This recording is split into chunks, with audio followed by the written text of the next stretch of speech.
Chicken বানাবো। Chicken marinate করার জন্য নিয়ে নিচ্ছি নুন,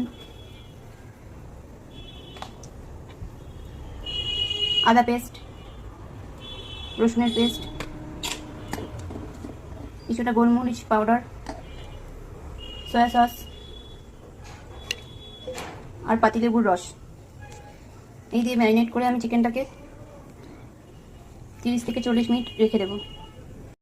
কর্নফ্লাওয়ার দিয়ে দিচ্ছি, ময়দা,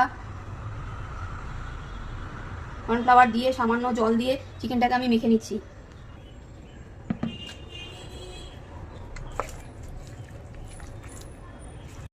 কড়াতে দিয়ে দিচ্ছি সাদা তেল। তেল গরম হয়ে গেছে, এবার আমি চিকেনগুলোকে ছেড়ে দিচ্ছি। চিকেনটাকে উল্টো পাল্টে একটু ভেজে নেব। চিকেন ভেজে তুলে নিচ্ছি।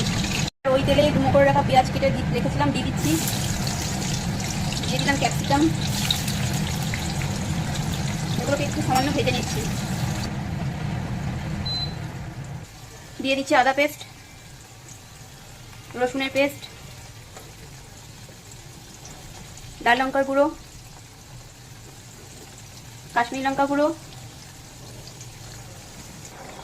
একটা বাটিতে tomato sauce, red chilli sauce, green chilli sauce, soya sauce দিয়ে রেডি করে রেখেছিলাম, সেটার মধ্যে দিয়ে একটু ফুটিয়ে নিচ্ছি।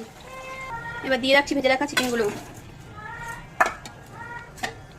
এবার আগে থেকে গুলিয়ে রাখা কর্নফ্লাওয়ার দিয়ে দিলাম এর মধ্যে, দিয়ে একটু নাড়াচাড়া করে লম্বা স্লাইস করে রেখেছিলাম কাঁচা লঙ্কা, সেগুলো ছড়িয়ে দিলাম। রেডি হয়ে গেল আমার চিলি চিকেন।